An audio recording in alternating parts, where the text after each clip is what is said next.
Hello everyone, welcome back to my YouTube channel. मेरा नाम है डॉक्टर चरणजीत कौर और आज हम लोग पढ़ने वाले हैं cell surface receptors and signal transduction proteins.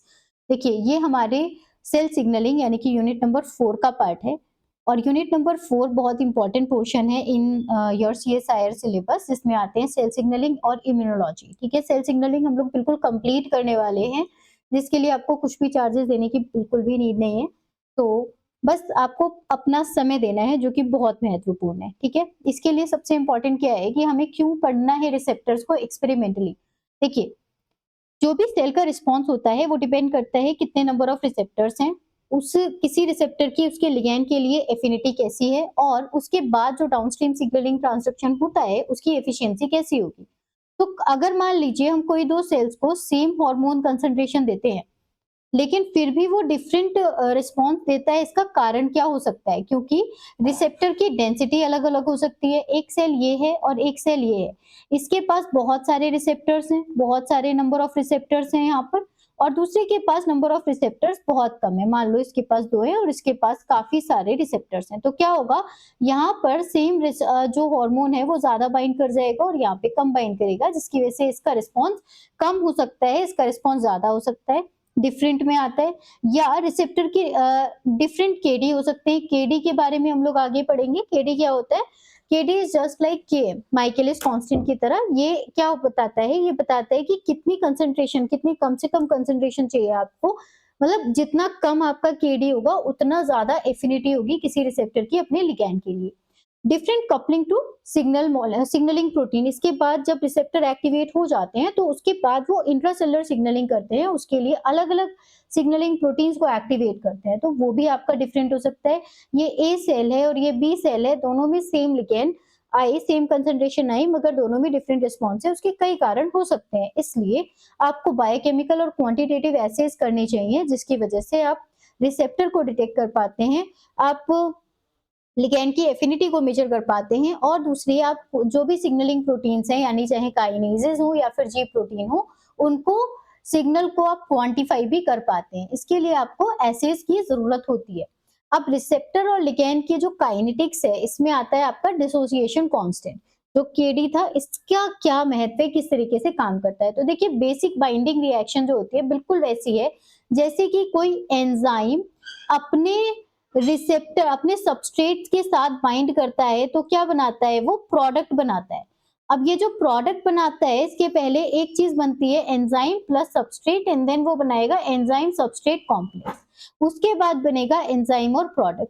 सो ये प्रोडक्ट बनने के पहले ये कॉम्प्लेक्स बनता है, इसके बाद इसके अंदर चेंजेस आते हैं ड्यू टू एंजाइम। बट हमारे केस में क्या हो रहा है? यहाँ पर रिसेप्टर अपने लिगैंड से बाइंड करता है, बाइंड करके वो रिसेप्टर और लिगैंड का कॉम्प्लेक्स बनाता है। But in this case there is no change in the ligand. Ligand में कोई चेंज नहीं होता, इसलिए इसको कहते हैं केवल डिसोसिएशन कांस्टेंट। तो एक होता है आपका K on, this is rate of association, K off is the rate of dissociation.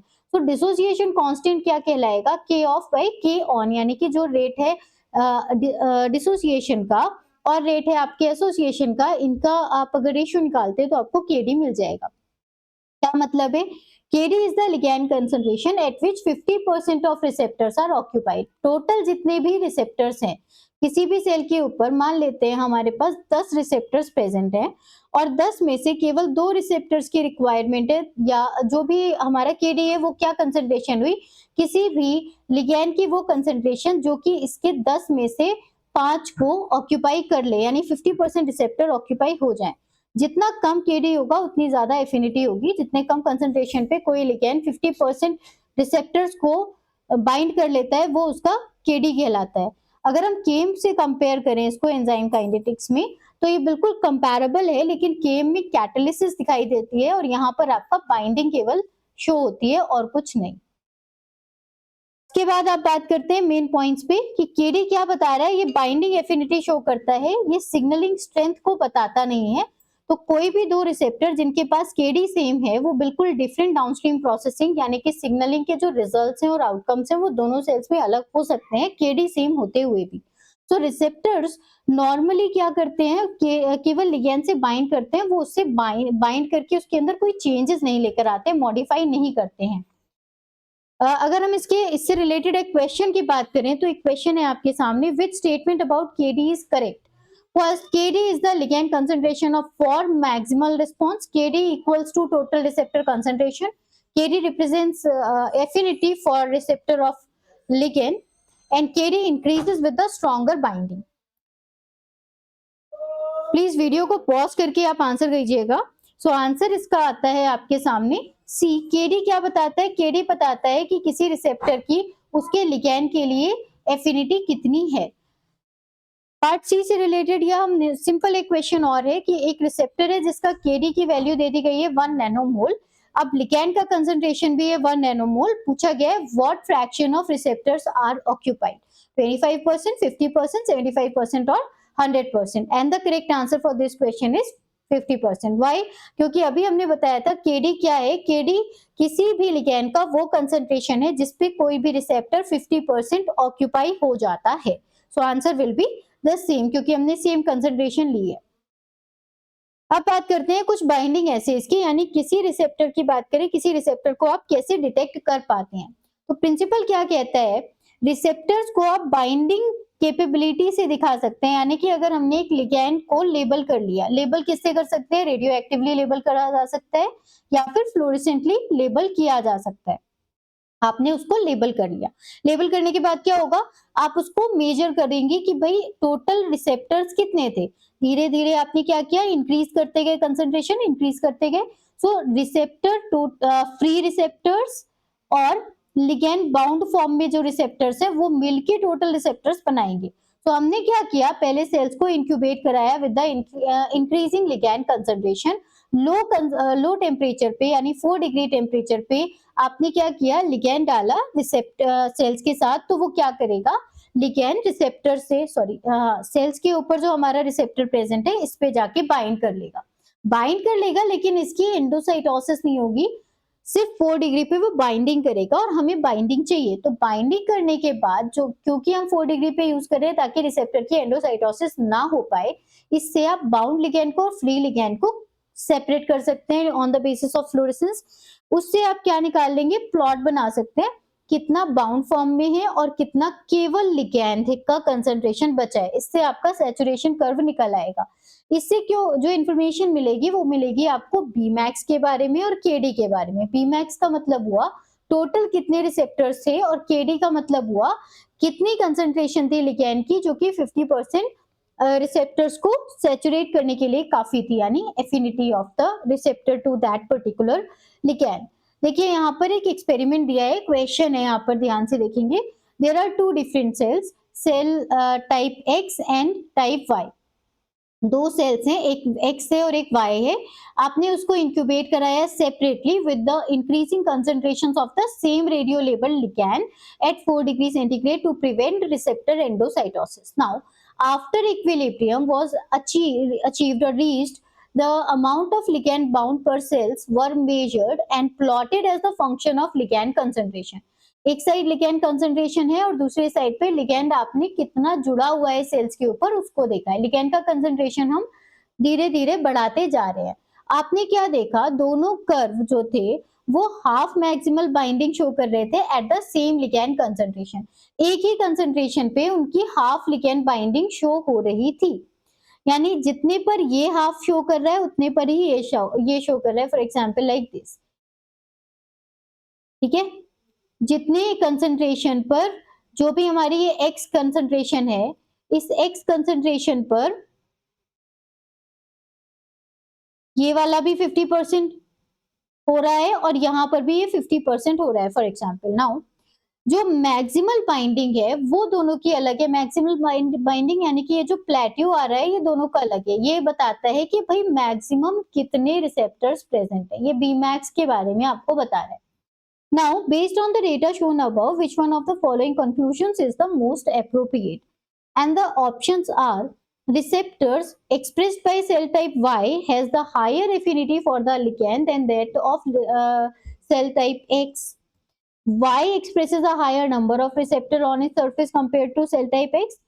Signal amplification downstream of the receptor is higher in the cell type Y than in the cell type X.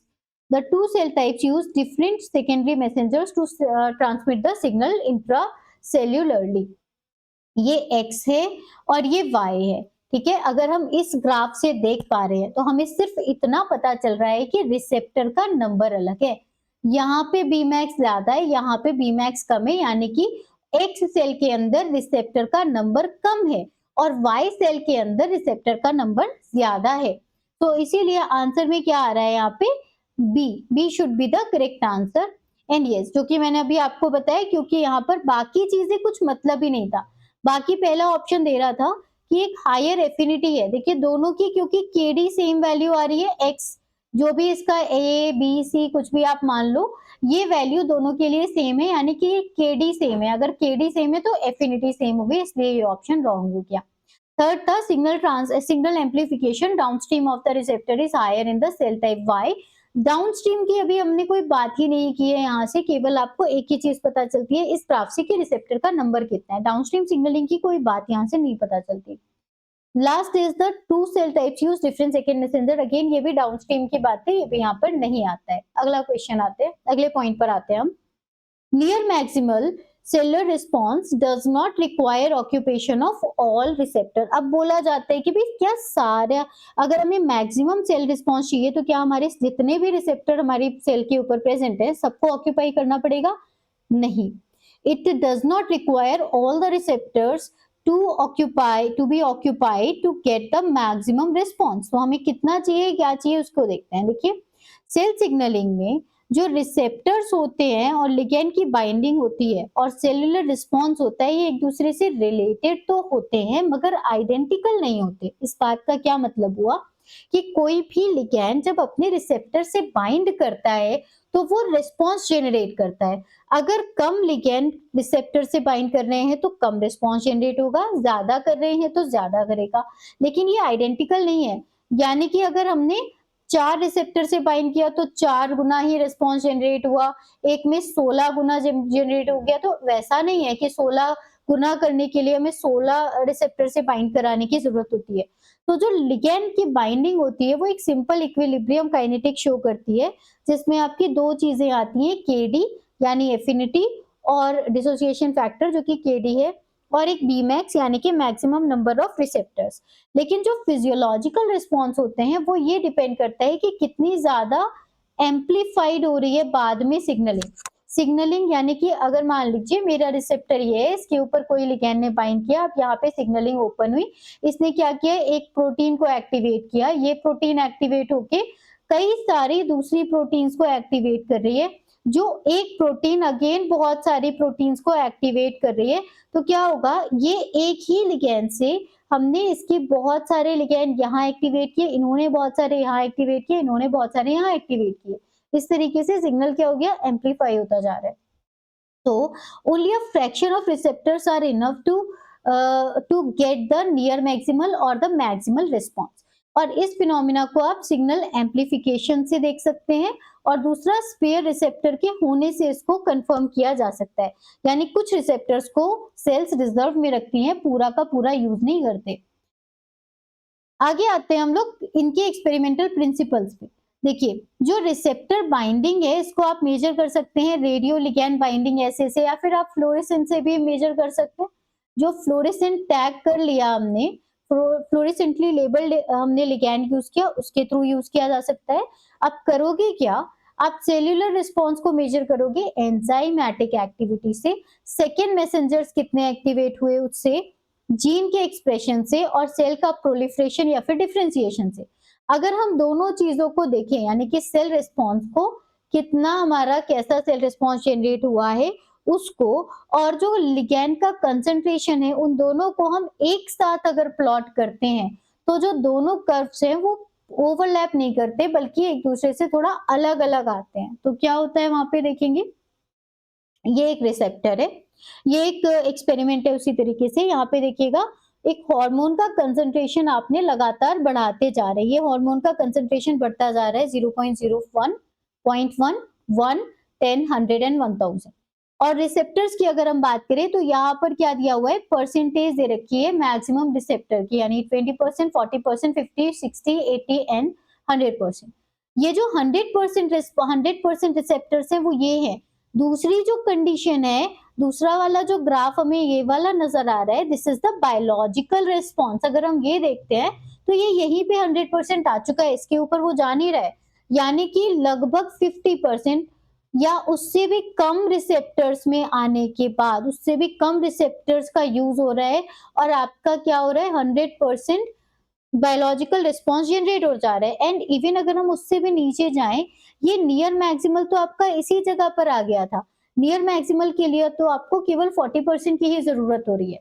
अगर हम उसकी भी 50% देखें, 50% हमारी concentration या 50% biological response कितने पर generate हो रहा है, तो 50% बायोलॉजिकल रिस्पॉन्स या more than 50% biological response generate करने के लिए केवल 20 से थोड़ा सा ज्यादा, यानी कि 21 टू 22% इतने ही रिसेप्टर्स की आपको जरूरत है।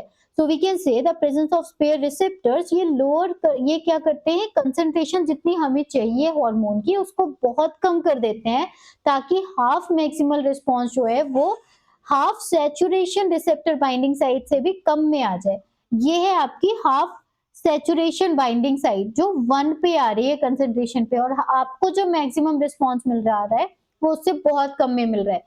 यानी कि आपका जो केडी है, केडी से भी बहुत कम की ही रिक्वायरमेंट आपको है लिगैंड की, तभी आपको पता चल जाता है। क्लियर हो रहा है? यहाँ पे एक और ग्राफ है, ये ग्राफ आपका लॉडिश से है। देखिए, concentration of ligand added to binding reaction and this is the fraction of maximal physiological response. ये ब्लू कलर में दिखाया हुआ है फिजियोलॉजिकल रिस्पॉन्स, और पिंक कलर में दिखा रखा है number of ligand bound to the receptors per cell. Number of ligand bind कर रहे हैं बहुत ही कम, बहुत ही कम, ठीक है यहाँ पे, और जो फिजियोलॉजिकल रिस्पॉन्स है वो बहुत ज्यादा आ रहा है। तो वी कैन से कि 50% रिसेप्टर ऑक्यूपेंसी जो है वो आपकी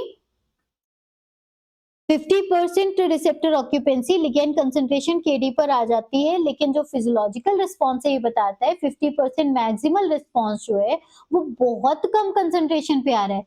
ये आपका 50% जो लिगैंड कंसंट्रेशन है, लेकिन अगर आप ये देखेंगे, ये कंसंट्रेशन है आपके लिए जो 50% फिजियोलॉजिकल रिस्पॉन्स जनरेट कर रही है। ये कंसंट्रेशन है जो कि आपके केडी से, यहाँ केडी आ रहा है, ये आपकी बहुत कम है।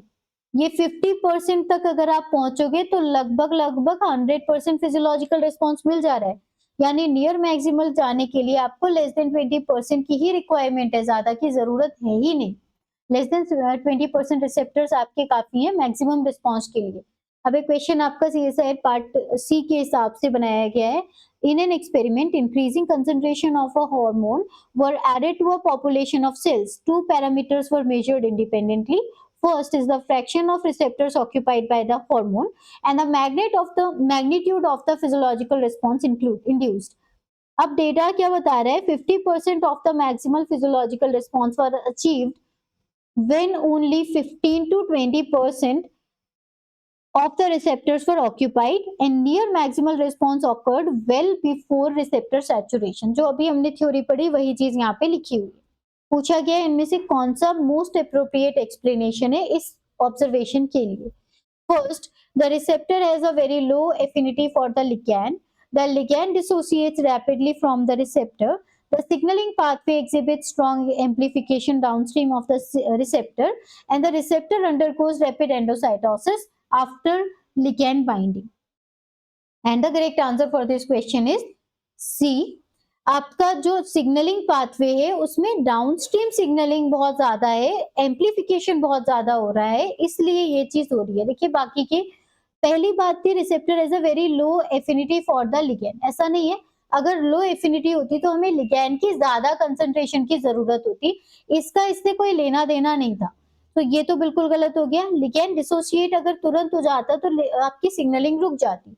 फोर्थ था, अगर एंडोसाइटोसिस हो जाएगी तब भी सिग्नलिंग रुक जाएगी, यहाँ उल्टा हो रहा है। ठीक है, आगे आते हैं बायोलॉजिकल एग्जाम्पल्स पे। एक होती है आपकी insulin signalling.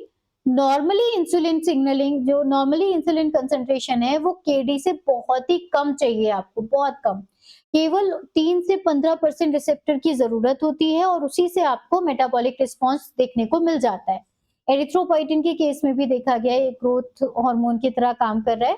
1000 receptors per cell पाए जाते हैं, लेकिन केवल 180 रिसेप्टर 50% रिस्पॉन्स जनरेट करने के लिए काफी है, यानी 18% ही आपको रिक्वायर्ड है रिसेप्टर, इसके ऊपर चाहिए ही नहीं। ये भी आपका क्या बता रहा है कि कुछ रिसेप्टर्स को रिजर्व में रखा जाता है। तो we can say maximal response का मतलब मैक्सिमल रिसेप्टर ऑक्यूपेंसी बिल्कुल नहीं है। स्पेयर रिसेप्टर्स जो होते हैं वो सेल की सेंसिटिविटी बढ़ाने का काम करते हैं।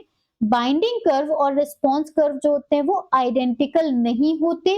एंड सिग्नल एम्प्लीफिकेशन जो होता है वो बताता है अर्ली सैचुरेशन ऑफ रिस्पॉन्स, यानी कि बार बार चीजें पहले ही सैचुरेट हो जाती है लिगैंड के मतलब रिसेप्टर से बाइंड करने से बहुत पहले। समझ पा रहे हैं? क्वेश्चन है हमारे पास, which statement is true? All receptors must be occupied for maximal response.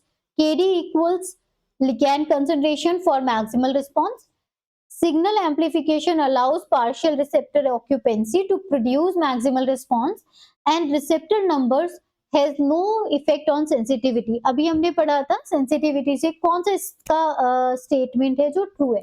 क्या सभी receptors को ऑक्यूपाई किया जाना चाहिए मैक्सिमल रिस्पॉन्स के लिए? नो। केडी का मतलब लिगैंड कंसंट्रेशन है, वो लिगैंड कंसंट्रेशन जो मैक्सिमल रिस्पॉन्स जनरेट करती है? No.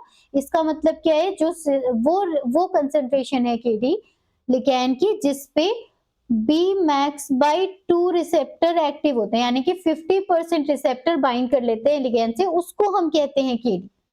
Third is the signal amplification show partial receptor occupancy to produce maximum response is the correct answer. Receptor number has no effect on sensitivity. No, बल्कि वो क्या करता है, वो increase कर देता है। जितना ज्यादा रिसेप्टर नंबर होगा उतनी ज्यादा सेल की सेंसिटिविटी बढ़ जाएगी। सेंसिटिविटी का मतलब है थोड़े से रिसेप्टर से ही बहुत ज्यादा असर दिखने को मिलेगा। क्लियर हो गया? अब आगे आते हैं हम, sensitivity of a cell to external signal is determined by the receptor number and the ligand affinity. तो किसी भी सेल की सेंसिटिविटी किसी एक्सटर्नल सिग्नल के लिए वो क्या होती है कि कितना लिगैंड रिक्वायर्ड है टू प्रोड्यूस द मेजरेबल और द फिजियोलॉजिकल रिस्पॉन्स। किसी भी फिजियोलॉजिकल रिस्पॉन्स को, जो मेजरेबल रिस्पॉन्स होता है, उसको प्रोड्यूस करने के लिए कितना अमाउंट में आपको लिगैंड चाहिए, वो सेल की सेंसिटिविटी कहलाती है। अब अगर हम किसी भी दो सेल को सेम रिसेप्टर टाइप दें जिसकी आइडेंटिकल एफिनिटी होती है, तब भी वो अलग अलग रिस्पॉन्स जनरेट कर सकते हैं। ठीक है, अलग अलग कंसंट्रेशन, सेम कंसंट्रेशन से जिसका रिसेप्टर भी सेम है और एफिनिटी यानी केडी भी सेम है, तब भी वो रिस्पॉन्स जनरेट करते हैं डिफरेंट। क्यों? क्योंकि पहली बात, नंबर ऑफ रिसेप्टर जो दोनों के होंगे वो अलग हो सकते हैं, जिससे कि रिस्पॉन्स होगा हाई और लो। किसी सेल में हाई हो सकता है, किसी में लो हो सकता है। एफिनिटी ऑफ दोज रिसेप्टर, ये तो हम ऑलरेडी कह चुके हैं, इसको हम नेग्लिजिबल कर सकते हैं क्योंकि सेम केडी हमने यूज किया है। तीसरा पॉइंट है efficiency of the signal transduction downstream. एक रिसेप्टर ने सेम सिग्नल से बाइंड करके एक्स प्रोटीन को एक्टिवेट किया, दूसरे रिसेप्टर ने इससे बाइंड करने के बाद वाई प्रोटीन को एक्टिवेट किया। दोनों ने अलग अलग सिग्नलिंग एक्टिवेट की।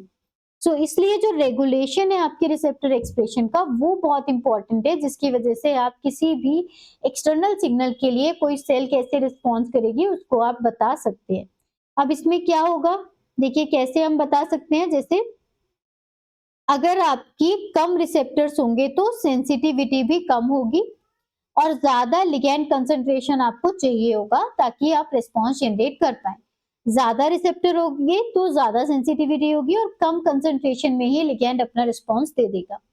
इस इफेक्ट को हम कह सकते हैं कि ये दोनों लिगैंड की एफिनिटी जो होती है, ये आपका लिगैंड एफिनिटी से इंडिपेंडेंट होता है। अगर केडी चेंज है तो केडी जो है वो चेंज नहीं हो रहा है, यानी कि हमारे लिगैंड की अगर हमारी एफिनिटी कम नहीं है, सेम है, केडी जैसा हमारे इस पॉइंट में था, केडी इज सेम, देन दोनों सेल्स के ऊपर जो रिस्पॉन्स होगा वो डिपेंड करेगा उनके ऊपर रिसेप्टर का नंबर कितना है। जैसे यहाँ पे 4 चीजें दे रखी हैं आपको, एक है यहाँ पे डॉटेड प्लॉट, एक है यहाँ पे सॉलिड प्लॉट।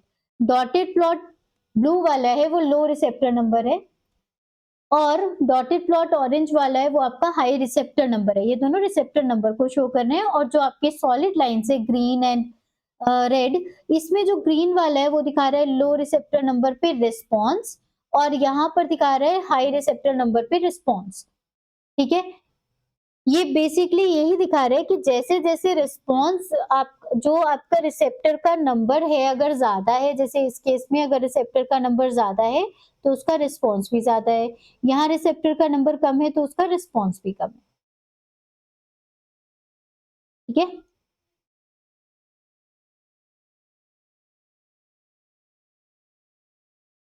इसका क्लिनिकल कोरिलेशन क्या है? एक रिसेप्टर होता है, इसे HER2 कहते हैं, human epidermal growth factor receptor 2। और ब्रेस्ट कैंसर के साथ इसका क्या रिलेशन है? देखिए HER2 क्या है? It is the family of epidermal growth factor receptor family और लगभग 25% केस में ब्रेस्ट कैंसर में ये receptor HER2 receptor over expressed पाया जाता है और सेल्स क्या होती हैं वो हाइपर सेंसिटिव हो जाती हैं to the normal epidermal growth factor level, यानी कि जो नॉर्मल लेवल जितना होना चाहिए ईजीएफ का उससे भी कम कंसंट्रेशन अगर आप देंगे तब भी रिस्पॉन्स मिल जाएगा। ये कहानी है, यानी कि इनएप्रोप्रिएट सेल का प्रोलिफरेशन हो जाएगा और उसकी वजह से क्या होगा, कैंसर हो जाएगा। इसकी स्ट्रेटेजी क्या होती है, आप मोनोक्लोनल एंटीबॉडी दे दीजिए HER2 के अगेंस्ट, तो उससे उसकी सिग्नलिंग रुक जाएगी। सिग्नलिंग रुक जाएगी तो आगे का जो ब्रेस्ट कैंसर है वो भी आपका कम होना शुरू हो जाएगा। यहाँ पे एक एक्सपेरिमेंट दिया हुआ है, दो सेल्स हैं, सेल ए और सेल बी, जिसमें सेम हार्मोन रिसेप्टर है, आइडेंटिकल लिगैंड बाइंडिंग एफिनिटी है, लेकिन जो सेल बी है उसमें 5 गुना ज्यादा मात्रा में रिसेप्टर प्रेजेंट है एज कंपेयर टू सेल ए।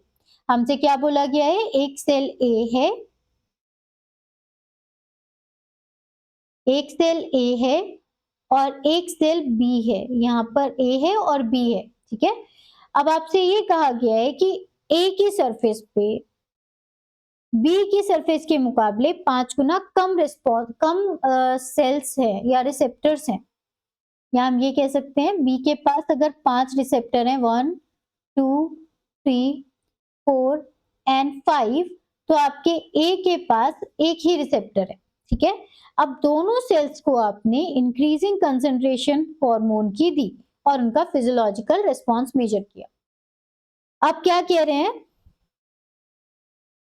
कि जो सेल ए है इनमें से क्या आएगा, cell A will show a response at the lower ligand binding concentration than P, cell B will show a response that lower at the lower concentration than cell A. Both cells will respond identically at all the ligand concentrations, or cell A will show a higher maximal response than cell B. जिसमें ज्यादा receptor हैं उसमें ज्यादा response आएगा, यानी कि जो B होगा वो ज्यादा रिस्पॉन्स कम कंसंट्रेशन पे ही दे देगा as compare to A. Answer should be B. एक और क्वेश्चन आपके लिए, which of the following statements are correct? Increasing receptor number increases cellular sensitivity to ligand. Receptor overexpression can lead to pathological signaling. Changing receptor number alters the ligand affinity.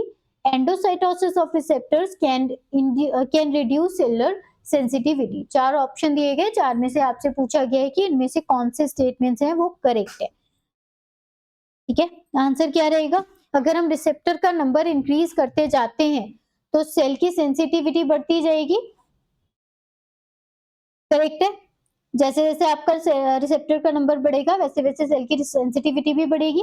अगर हम receptor का over expression कर देंगे तो उससे pathological signalling हो जाएगी। Pathological signalling का यहाँ पर सेंस है कैंसर हो जाएगा। करेक्ट है, हमने इसका रिस्पॉन्स देखा HER2 के केस में, ये भी ठीक है। Changing receptor number alters the ligand affinity. ये जो एफिनिटी का केस है ये नंबर से कोई लेना देना नहीं है, this is about the chemistry. ठीक है, कि वो एक दूसरे से बाइंड कर सकते हैं या नहीं कर सकते, एफिनिटी का उसके नंबर से कोई लेना देना नहीं है। Endocytosis of receptor can reduce cellular sensitivity. Correct है, क्योंकि सेलुलर सेंसिटिविटी जो होती है वो रिसेप्टर के नंबर पर डिपेंड करती है। अब अगर आपने एंडोसाइटोसिस किया तो जो रिसेप्टर का नंबर है वो रिड्यूस हो जाएगा और रिड्यूस हो जाएगा तो सेल की सेंसिटिविटी भी रिड्यूस हो जाएगी, तो ये भी करेक्ट है। तो 1 2 एंड 4 यानी बी आपका करेक्ट आंसर है। ठीक है, एक और क्वेश्चन है, increasing receptor number on a cell surface will primarily increase ligand affinity, increase cellular sensitivity, decrease signal amplification और ब्लॉक लिगैंड बाइंडिंग। अगर हम रिसेप्टर का नंबर सेल की सरफेस पे बढ़ाते हैं तो उससे क्या बढ़ेगा? लिगैंड की एफिनिटी नहीं बढ़ेगी। क्यों? क्योंकि वो तो केमिस्ट्री है ना? ये तो क्या है? केमिस्ट्री है, तो बढ़ेगा नहीं। सेल्यूलर सेंसिटिविटी, यस, वो बढ़ जाएगी। डिक्रीज हो जाएगा। अरे भाई, हम रिसेप्टर का नंबर बढ़ाएंगे तो डिक्रीज क्यों होगा? इंक्रीज हो जाएगा ना, राइट फ्रेंड्स? नाउ क्या वो ब्लॉक कर देगा लिगैंड बाइंडिंग को? नो, वो क्यों ब्लॉक करेगा? इसका नंबर से कोई लेना देना ही नहीं है। This is unrelated. अब आते हैं हम लोग हार्मोन के एनालॉग्स पे। एनालॉग्स का मतलब है जो कि हार्मोन के जैसे हैं, हार्मोन के एनालॉग हैं, उनसे मिलते जुलते हैं। आप लोगों ने डॉपलगैंगर सुना होगा, एक जैसे मिलती जुलती शक्लें सात होती हैं, वैसे ही हार्मोन होते हैं, उनसे भी मिलते जुलते लोग होते हैं जिन्हें एनालॉग बोलते हैं। ये एनालॉग या तो उसी के जैसा काम करेंगे तो हम उसे कहेंगे एगनिस्ट, या तो उसके अगेंस्ट काम करेंगे तब हम उसे कहेंगे एंटागोनिस्ट। क्लियर है? और इनका यूज किया जाता है in the drugs, as drugs. ठीक है, क्या होगा? ध्यान देते हैं। सेल सरफेस रिसेप्टर्स जो होते हैं, these are defined by their high specificity and high affinity। high affinity का मतलब हुआ कम कंसंट्रेशन में बाइंड कर लेना। स्पेसिफिसिटी का मतलब हुआ कि उस जिससे इसको बाइंड करना है उसी से बाइंड करेंगे। यानी कि अगर एक रिसेप्टर है जिसकी बाइंडिंग साइट कुछ ऐसी है तो वो ऐसे वाले से ही तो बाइंड करेगा ना, ऐसे वाले से तो कर नहीं देगा, या इस तरीके वाले से तो बाइंड नहीं करेगा, यानी स्पेसिफिसिटी आ गई। दूसरा आ गया, यही प्रॉपर्टी हमारे केमिस्ट होते हैं, फार्माकोलॉजिस्ट होते हैं, ये यूज करते हैं टू मेक या to design the synthetic molecule जिन्हें हम हार्मोन एनालॉग कहते हैं। नाउ इससे क्या होती है? इससे आपकी सिग्नलिंग मैनिपुलेट हो जाती है। ये एनालॉग दो तरीके के होते हैं, एक होता है एगनिस्ट, एक होता है एंटागोनिस्ट। एगनिस्ट मतलब जो रिसेप्टर को एक्टिवेट करते हैं, और एंटागोनिस्ट का मतलब है जो रिसेप्टर से बाइंड करके और उसकी सिग्नलिंग को या उसके एक्टिवेशन को क्या कर देते हैं? ब्लॉक कर देते हैं, यानी इसको रोक देंगे, आगे बढ़ने नहीं देंगे। ये रिसेप्टर के बिना, लिगैंड के बिना भी एक्टिवेट कर सकते हैं। अब बात करते हैं ऐसे मॉलिक्यूल्स की स्टडी कैसे की जाती है, क्यों की जाती है। इनको यूज किया जाता है एज द एक्सपेरिमेंटल टूल। अगर हम किसी सिग्नलिंग पाथवे को स्टडी करना चाहते हैं, उसको अलग करना चाहते हैं कि भाई ये कैसे काम करता है, उसके लिए आप यूज करते हैं। थेराप्यूटिक ड्रग्स के लिए यूज करते हैं, किसी पर्टिकुलर फिजियोलॉजिकल रिस्पॉन्स को या तो बढ़ाने के लिए या तो घटाने के लिए आप इन चीजों का यूज करते हैं। ठीक है, इनके बारे में थोड़ा और डिटेल में समझते हैं। एगनिस्ट एंड एंटागोनिस्ट क्या होते हैं? एगनिस्ट मतलब जो रिसेप्टर से बाइंड करते हैं, जैसा नेचुरल लिगैंड आपके रिसेप्टर पे कन्फर्मेशनल चेंज करता है, ठीक वैसा ही ये भी करते हैं। ये नॉर्मल सेल रिस्पॉन्स जनरेट करते हैं, मगर इनका जो केडी है वो नेचुरल हार्मोन से भी कम होता है। यानी कि ये जो एनालॉग होते हैं एगनिस्ट, इनकी कंसंट्रेशन या इनका केडी क्योंकि बहुत कम है, केडी एगनिस्ट का, केडी लिगैंड के लिए बहुत कम है। यानी आपको एगनिस्ट का कंसंट्रेशन जो भी आपका नेचुरल हार्मोन होगा उससे भी कम में चाहिए। हार्मोन ही हमें कम कंसंट्रेशन में चाहिए होता है, उससे भी कम अमाउंट में आपको एगनिस्ट चाहिए और आपको सेम रिस्पॉन्स देखने को मिल जाएगा। एंटागोनिस्ट क्या चीज है? ये भी रिसेप्टर से बाइंड करता है लेकिन ये एक्टिवेट नहीं करता सिग्नलिंग। ये क्या करता है? बाइंडिंग रोक देता है नेचुरल लिगैंड की या फिर एगनिस्ट की, जिसकी वजह से जो फिजियोलॉजिकल रिस्पॉन्स है वो जेनरेट ही नहीं हो पाता। अब एक रिस्पॉन्स आपको एक एग्जाम्पल दिया हुआ है एपिनेफ्रिन का। एपिनेफ्रिन जिसे आप एड्रेनालिन भी बोलते हैं, ये बीटा 1 एड्रेनर्जिक रिसेप्टर पे काम करता है हार्ट के अंदर, और बीटा 2 एड्रेनर्जिक रिसेप्टर के ऊपर काम करता है in the bronchial smooth muscles. ये आपका मेन स्ट्रक्चर्स हैं, देखिए ये है एपिनेफ्रिन, ये है आइसोप्रोटेरेनॉल, प्रोटेरेनॉल एंड एलप्रोनोलॉल। ओके, मैं इसके लिए ईपी आईपी एपी यूज करूंगी। आईपी क्या है? आईपी एक एगोनिस्ट है, एंड एपी क्या है? ये एक एंटागोनिस्ट है। इतना हमें याद रखना है। ठीक है, एंटागोनिस्ट का काम क्या है? इसको रोकना। एगनिस्ट का काम होता है इसको बढ़ाना। तो सिंथेटिक एगनिस्ट यानी आइसोप्रोटेरेनोल का काम क्या है? ये एपिनेफ्रिन के जैसा है, लेकिन इसमें एक मिथाइल ग्रुप एक्स्ट्रा होता है। ये क्या काम कर रहा है? ये बीटा 2 एड्रेनर्जिक रिसेप्टर से बाइंड करता है ऑन द हार्ट, और बाइंड करने के बाद ये 10 गुना ज़्यादा एफिनिटी से बाइंड कर रहा है, और इफेक्ट क्या कर रहा है? ये ब्रोंकियल मसल स्मूथ मसल्स को रिलैक्स कर देता है, ब्रोंको डायलेशन कर देता है। Sorry, not on heart but the smooth muscles. ये आपका ब्रोंकियल मसल्स पे होता है, वहां पे जाके ब्रोंको डायलेशन कर देना, ताकि जैसे सांस नहीं आती है किसी को किसी भी वजह से, अस्थमा हो सकता है, क्रोनिक ब्रोंकाइटिस हो सकता है, एम्फाइसीमा हो सकता है, इन सब की वजह से हमारी ब्रीदिंग में प्रॉब्लम होती है, उसके इफेक्ट के लिए आपको ये आइसोप्रोटेरेनॉल का यूज किया जाता है। दूसरा हो गया एंटागोनिस्ट एल प्रेनोलॉल, इसे बीटा ब्लॉकर भी कहते हैं, नाम आपने सुना होगा। ये बीटा 1 एड्रेनर्जिक रिसेप्टर से बाइंड करते हैं, जो कि हार्ट में प्रेजेंट होते हैं, और ये क्या करते हैं? सिग्नलिंग को एक्टिवेट नहीं करने देते।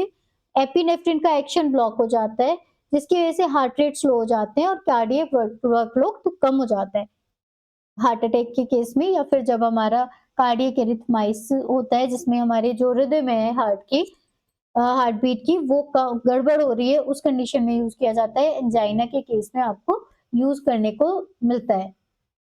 समझ में आया? पार्ट सी का एक क्वेश्चन है, पार्ट सी से रिलेटेड एक क्वेश्चन है। हमने कुछ क्वेश्चंस फ्रेम किए हैं, these are not the previous year questions but the self made question, so आप इन पर ध्यान दीजिएगा, कोई भी क्वेश्चन कहीं पर भी आ सकता है। Epinephrine binds to both beta 1 and beta 2 adrenergic receptors but produces different physiological responses or effects in the cardiac muscle and bronchial smooth muscles, जैसा अभी हमने देखा। Synthetic analog of epinephrine are often used therapeutically. IP या फिर isoproterenol एक synthetic analogue है जो beta 2 के साथ बाइंड करता है हायर एफिनिटी के साथ देन दिस एपिनेफ्रिन, और जो एपी है वो बाइंड कर रहा है आपके बीटा 1 एड्रेनर्जिक रिसेप्टर से विदाउट एक्टिवेटिंग है। एक कर रहा है एक्टिवेट, एक कर रहा है इनएक्टिव। इनमें से कौन सा मेथड ठीक है? पहला आपका स्टेटमेंट दे रखा है आईपी एंड एपी क्या कर रहे हैं? इंक्रीज कर रहे हैं एपिनेफ्रिन की सिंथेसिस को। आईपी बीटा 2 एगोनिस्ट का काम कर रहा है और एपी बीटा 1 का एंटागोनिस्ट है। दोनों कंपाउंड सभी एड्रेनर्जिक रिसेप्टर को इक्वली एक्टिवेट कर रहे हैं, या फिर एल प्रेनोलॉल यानी एपी साइक्लिक एमपी के लेवल को इंक्रीज कर रहा है इन द मसल। तो यहाँ पे आंसर बहुत सिंपल है, अभी हमने देखा था। आंसर क्या है आपका कि आईपी एक बीटा 2 एगनिस्ट है और एपी एक बीटा 1 एंटागोनिस्ट है। अगला क्वेश्चन है, देखिए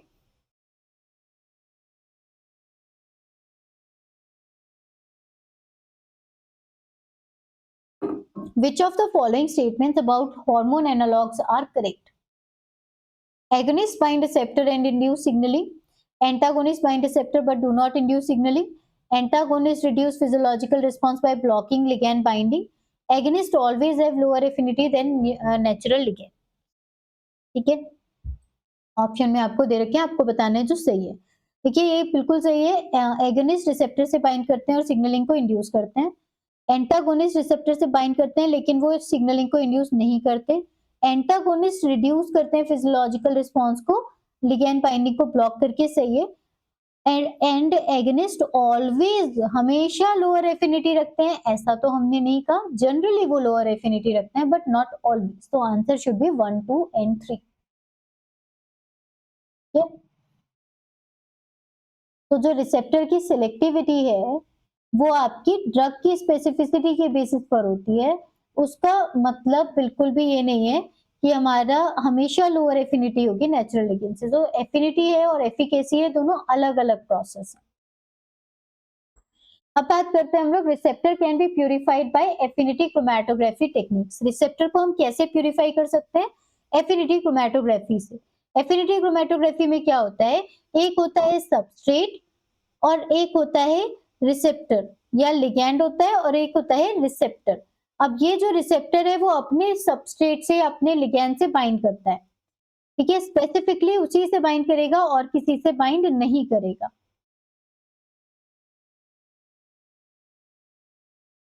So, to understand how receptor function, it is often necessary to purify them and study their biochemical and structural properties. क्या मतलब हुआ? हमें सबसे पहले तो एक रिसेप्टर को काम करना है,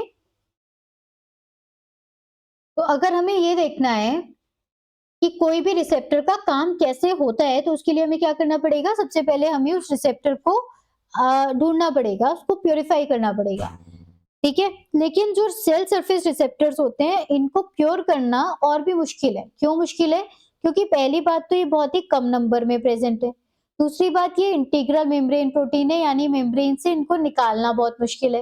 तीसरा, उनके पास नेटिव कन्फर्मेशन होनी चाहिए, क्योंकि लिगैंड बाइंडिंग के लिए ज़रूरी है नेटिव कन्फर्मेशन में होना। तो अब क्या हुआ कि अगर हम इसको जैसे इंटीग्रल मेम्ब्रेन की जो प्रोटीन्स होती है उनको आइसोलेट करने के लिए उसको डिटर्जेंट से ट्रीट किया जाता है। अगर आपने डिटर्जेंट से ट्रीट किया तो क्या होगा, जो प्रोटीन है वो डीनेचर हो जाएंगी। एसटीएस से ट्रीट करने से प्रोटीन डीनेचर हो जाएगी, अगर आप नहीं करेंगे तो वो मेम्ब्रेन से निकल नहीं पाएगी, बहुत मुश्किल है। तो अब क्या हुआ, एफिनिटी क्रोमैटोग्राफी ने हाई स्पेसिफिसिटी दी रिसेप्टर और लिगैंड या रिसेप्टर और एंटीबॉडी की इंटरेक्शन की। यानी हम क्या यूज करते हैं, या तो हम कोई सबस्ट्रेट यूज करते हैं, सबस्ट्रेट वुड बी या तो लिगैंड हो जाएगा कोई भी जिसके लिए वो रिसेप्टर है, या फिर उसके लिगैंड से मिलता जुलता एंटीबॉडी आप यूज कर लोगे। तो ये क्या होगा, रिसेप्टर या तो एंटीबॉडी से या तो लिगैंड से बाइंड कर लेगा। बाइंड कर लेगा तो जो बाउंड फॉर्म में रहेगा उसको हम बाद में आइसोलेट कर लेंगे, सिंपल है। यानी हम सिलेक्टिवली उसी रिसेप्टर को विद देयर सेलुलर प्रोटीन हम उसको निकाल सकते हैं। अब ये क्यों डिफिकल्ट है, क्योंकि किसी भी, देखिए मैंने आपको बताया था कि बहुत ही कम अमाउंट में आपका रिसेप्टर प्रेजेंट होता है। तो किसी भी मेमेलियन सेल में लगभग 10 to the power 10 total membrane protein है, टोटल प्रोटीन है। 10 to the power 6 membrane protein है, जिसमें से केवल 1000 से 10,000 मॉलिक्यूल जो होते हैं वो एक स्पेसिफिक रिसेप्टर के होते हैं। अब जो रिसेप्टर है वो केवल 0.1 से लेके 5% प्लाज्मा मेम्ब्रेन प्रोटीन का पार्ट है। तो अब क्या इसमें कहानी आई कि मेम्ब्रेन को सबसे पहले आपको सोल्यूबलाइज करना होगा। सोल्यूबलाइज करने के लिए आपको नॉन आयनिक डिटर्जेंट का यूज करना पड़ेगा। क्यों? ताकि जो हमारी प्रोटीन है उसकी नेटिव कन्फर्मेशन बनी रहे, उसको चेंज ना होना पड़े। हार्श कंडीशन अगर हम यूज करेंगे, हार्श कंडीशन जैसा कि जनरली यूज किया जाता है एनायनिक डिटर्जेंट, यानी एसडीएस का हम यूज करते हैं प्रोटीन आइसोलेशन के लिए, वो अगर यूज करोगे तो उससे क्या होगा, रिसेप्टर का स्ट्रक्चर और उसका फंक्शन खराब हो जाएगा। इसलिए हमें यूज करना होगा एक mild detergent, non ionic detergent. Clear है? अब इसमें दो फॉर्मेट का यूज किया जाता है एफिनिटी क्रोमैटोग्राफी में, एक होता है लिगैंड एफिनिटी और एक होता है एंटीबॉडी एफिनिटी क्रोमैटोग्राफी। सबसे पहले हम आते हैं एफिनिटी क्रोमैटोग्राफी होती क्या है। देखिए, एफिनिटी क्रोमैटोग्राफी होती है स्पेसिफिक मॉलिक्यूलर रिकॉग्निशन के ऊपर बेस्ड, यानी केवल वो प्रोटीन जिसका किसी इमोबिलाइज्ड लिगैंड के साथ एफिनिटी है, लगाव है, या किसी एंटीबॉडी जो कि इमोबिलाइज्ड है उसके साथ वो जुड़ सकती है कॉलम के अंदर, तभी उसको आप प्यूरिफाई कर सकते हैं। तो कोई भी प्रोटीन जिसकी एफिनिटी किसी इमोबिलाइज्ड लिगैंड के लिए या एंटीबॉडी के लिए होती है वो रुक जाती है कॉलम में, और बाकी सारी प्रोटीन्स वॉश हो जाती हैं। अब हो गई हमारे पास दो टाइप की chromatography. First is the ligand affinity chromatography. Ligand affinity chromatography में जो लिगैंड होता है यानी सिग्नल होता है किसी भी रिसेप्टर का, उसको आप बीच पे इमोबिलाइज कर देते हो। ये एक कॉलम है, इस कॉलम के अंदर बीट्स हैं, और इन बीट्स के अंदर क्या है, इन बीट्स के ऊपर या इनके अंदर लिगैंड प्रेजेंट है। अब जब भी हम इसके ऊपर कुछ भी प्रोटीन डालेंगे तो वो प्रोटीन क्या होगी, कुछ तो बाहर निकल जाएगी, लेकिन जो कुछ स्पेसिफिक प्रोटीन होगी इस रिसेप्टर के लिए वो कहाँ जाएगी, वो इनके अंदर चली जाएगी, बीट्स के अंदर। क्योंकि बीच में क्या है, बीच में इनका रिसेप्टर प्रेजेंट है तो वो चले गए अंदर। अब अंदर जाने के बाद क्या होगा, वो सॉल्युबलाइज मेम्ब्रेन प्रोटीन होंगी, वो कॉलम से बाहर निकल गई और जो रिसेप्टर से जुड़ी हुई प्रोटीन से वो अंदर जुड़ी रहेगी। इस चीज को आप बाद में हमें आइसोलेट करना है तो कैसे निकालोगे, बाद में आप यहाँ पे ज्यादा मात्रा में अपना सॉल्युबल लिगैंड डाल दोगे, जिससे एक कंपटीशन जनरेट होगा कि एक इमोबिलाइज फॉर्म में लिगैंड है और एक बाहर लिगैंड है, तो क्या होगा, जो रिसेप्टर्स होंगे वो बाहर वाले सॉल्युबल लिगैंड के साथ बाइंड करते जाएंगे और वहां से निकलते जाएंगे। कंपटीशन डिस्प्लेसमेंट के बेसिस पे आपका लिगैंड एफिनिटी से जो रिसेप्टर्स होता है वो आइसोलेट हो जाता है। एंटीबॉडी एफिनिटी में क्या होता है, यहाँ पे मोनोक्लोनल एंटीबॉडी का आप यूज करते हो जिसपे जाके रिसेप्टर बाइंड कर लेता है, बाइंड करता है with the help of epitope of the antibody and then elution कैसे करोगे, पीएच चेंज से। क्यों? क्योंकि जब भी हमारा एंटीबॉडी बाइंड करता है एपिटोप के साथ तो वो जो इंटरेक्शन होता है ये नॉन कोवेलेंट इंटरेक्शन होता है, ठीक है। नॉन कोवेलेंट इंटरेक्शन में भी जनरली आपका इलेक्ट्रोस्टैटिक इंटरेक्शंस होते हैं। इलेक्ट्रोस्टैटिक इंटरेक्शन जो होते हैं वो इंटरेक्शन आयन चेंज को, आयन स्ट्रेंथ को कम करने से या बढ़ाने से या पीएच चेंज कर देने से टूट जाते हैं। यहाँ पे केवल आपको पीएच चेंज करना है और जब आप लिगैंड एफिनिटी क्रोमैटोग्राफी यूज करते हैं तब आपको कंपटीशन करना है, यानी कि आपको सॉल्युबल फॉर्म में ज्यादा लिगैंड प्रोवाइड कराना होगा, उससे आपका रिसेप्टर अलग हो जाएगा। तो कहानी कैसे हुई देखिए, पूरा एक्सपेरिमेंटल वर्कफ्लो है यहाँ पे। सबसे पहले आपने सेल की लाइसिस की यानी प्लाज्मा मेम्ब्रेन को आइसोलेट कराया, जिसके लिए आपने डिटर्जेंट सॉल्युबलाइजेशन किया, नॉन आयनिक डिटर्जेंट जैसे ट्राइटन X100 का यूज किया है। ये रिसेप्टर के स्ट्रक्चर को मेंटेन रखता है, उसको खराब नहीं होने देता। फिर आपने एफिनिटी क्रोमैटोग्राफी कॉलम पर लोड किया लिगैंड या फिर एंटीबॉडी इमोबिलाइज्ड है बीड्स के अंदर, उसको आपने डाला। उसके ऊपर आपने अपना स्लाइस किया हुआ सेल का पार्ट डाल दिया, जिससे उसके बाद आपने उसको क्या किया, जो भी नॉन स्पेसिफिक प्रोटीन्स थी वो अलग हो गई। अलग होने के बाद इल्यूशन करने के लिए आपने प्यूरिफाइड फॉर्म में इल्यूट कर लिया। इल्यूशन के दो मेथड थे, या तो आपने पीएच चेंज किया था या तो आपने कंपटीशन करा दिया था। कंपटीशन कराया था हमने लिगैंड के केस में, लिगैंड बढ़ा दिया दूसरा वाला सॉल्युबल फॉर्म में। फिर हमने क्या किया, एसटीएस पेज से एनालिसिस कर ली, वेस्टर्न ब्लॉट से चेक कर लिया, लिगैंड बाइंडिंग एसिड से देख लिया कि क्या रिजल्ट आ रहा है। फेवरेबल केस में जो रिसेप्टर्स हैं वो अप टू 1 लाख फोल्ड तक सिंगल स्टेप में यहाँ से आप आइसोलेट कर सकते हो, which is a very good number. ये एफिनिटी क्रोमैटोग्राफी है। यहाँ पर एक कॉलम दिया हुआ है, कॉलम के अंदर एक रेजिन दिया हुआ है। रेजिन में पहले आपने प्रोटीन बफर डाल के इसको इक्विलिब्रेट कर लिया, यानी बफर से सैचुरेट कर दिया। देन आपने अपने प्रोटीन का सैंपल डाला जिसको आपने नॉन आयनिक डिटर्जेंट से डाइजेस्ट किया था। अब क्या होगा, क्योंकि इस रेजिन के अंदर कुछ बीड्स प्रेजेंट है, वो बीड्स पे जाके ये सैंपल बाइंड करेगा। बाइंड करने के बाद क्या होगा, आपने एक्स्ट्रा प्रोटीन बफर डाला। अब जो ये बफर आपने डाला है वो उन प्रोटीन्स का है जो प्रोटीन इसको डिस्प्लेस कर सकती है। डिस्प्लेस करने के बाद अभी फिलहाल पहले आपने वॉश किया, वॉश करने से क्या होगा, जो भी प्रोटीन यहाँ पे अनबाउंड फॉर्म में होंगी वो निकल जाएंगी। यहाँ पे क्या हुआ, अनबाउंड फॉर्म में जो भी प्रोटीन्स थे, रिसेप्टर्स थे, वो निकल गए। वॉशिंग के टाइम पे अनबाउंड रिसेप्टर्स चले गए।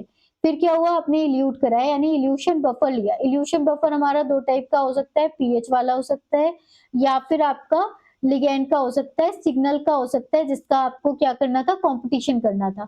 उसके बाद क्या होगा, जो भी रिसेप्टर था यहाँ पे जुड़ा हुआ था वो रिसेप्टर इस इल्यूशन बफर के साथ जुड़ के बाहर आ जाएगा और यहाँ पर आपको रेडी मिल जाएगी आपकी रिसेप्टर विद द लिगैंड। इससे रिलेटेड एक क्वेश्चन है, एक सेल सरफेस रिसेप्टर जिसकी लगभग 2000 कॉपीज एक सेल पर प्रेजेंट है, उसको आपने फंक्शनल फॉर्म में प्यूरिफाई किया for the biochemical analysis. Now the receptor एक इंटीग्रल मेम्ब्रेन प्रोटीन है जिसमें लिगैंड बाइंडिंग एक्टिविटी खत्म हो जाएगी अगर आप हार्श कंडीशन में यूज करते हैं। तो इनमें से कौन सी अप्रोच को आप यूज करोगे प्यूरिफाई करने के लिए? अगर हम इस क्वेश्चन की बात करें तो ये आपके यूनिट नंबर 13 या अगर हम रीसेंट सिलेबस की बात करें तो ये यूनिट नंबर 14 का पार्ट है, क्रोमैटोग्राफी का प्रोटीन प्यूरिफिकेशन का पार्ट है। But right now we are studying in the cell biology और in cell signalling unit number 2, 4, ठीक है। आयन एक्सचेंज क्रोमैटोग्राफी का यूज करोगे हाई सॉल्ट कंसंट्रेशन में, साइज एक्सक्लूजन क्रोमैटोग्राफी का यूज करोगे विदाउट डिटर्जेंट, एफिनिटी क्रोमैटोग्राफी का यूज करोगे using the immobilised ligand under mild detergent condition, और हीट डेनेचुरेशन करोगे। इनमें से हमने कौन सा मेथड यूज किया था, अभी एफिनिटी क्रोमैटोग्राफी का यूज किया था, बाकी हमने क्यों नहीं की?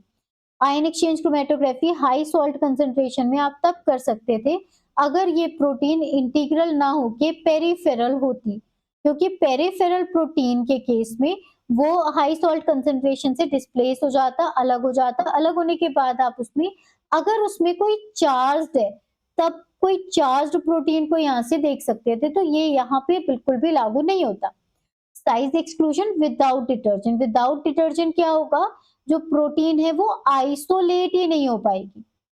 ठीक है, आइसोलेशन ही पॉसिबल नहीं है, तो ये आपका गलत हो गया। फिर आ गया हीट रीनेचुरेशन। अगर आप हीट रीनेचुरेशन करोगे और यहाँ पे हमें क्या करना है, बायोकेमिकल एनालिसिस भी करनी है। हीट रीनेचुरेशन से क्या होगा, प्रोटीन तो आप आइसोलेशन कर पाओगे लेकिन रीफोल्डिंग हो नहीं पाएगी, क्योंकि ज्यादातर केसेस में जो रिसेप्टर्स होते हैं वो आपके मल्टीमेरिक सब यूनिट होते हैं। मल्टीमेरिक यानी कि एक ही प्रोटीन से नहीं बने, कई चीजों से बने, तो वो आपके रीफोल्डिंग हो नहीं पाएगी। ठीक है, आ गया करेक्ट आंसर। अगला question, why are non ionic detergent preferred for receptor purification. Non ionic detergent को हम क्यों यूज करते हैं रिसेप्टर के प्यूरिफिकेशन के लिए? Because they degrade membrane lipid, they preserve protein tertiary structures, they increase receptor abundance, they activate signalling pathway. जो आपका नॉन आयनिक डिटर्जेंट्स होते हैं उनका हम यूज क्यों करते हैं? क्योंकि ये प्रोटीन की टर्शियरी स्ट्रक्चर को प्रिजर्व करके रखने देते हैं। अगला पार्ट आता है आपका इम्यूनोप्रेसिपिटेशन एसे। इम्यूनोप्रेसिपिटेशन एसे का यूज किया जाता है, कहाँ यूज करते हैं? To measure the activity of signal transduction protein. किसी सिग्नल ट्रांसडक्शन प्रोटीन की एक्टिविटी को मेजर करने के लिए हम इम्यूनोप्रेसिपिटेशन एसे को देखते हैं। तो बहुत सारी ऐसी सिग्नलिंग प्रोटीन्स होती हैं जहाँ पे प्रोटीन फॉस्फोराइलेशन इंपॉर्टेंट होता है, यानी कि कुछ रिसेप्टर्स के एक्टिवेट होने के बाद कुछ स्पेसिफिक टाइप की प्रोटीन काइनेजेस एक्टिवेट होती है।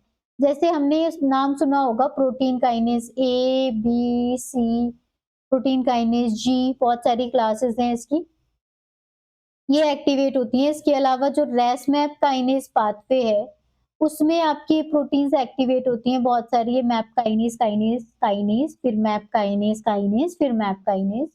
ये सब क्या है, काइनेजेस है।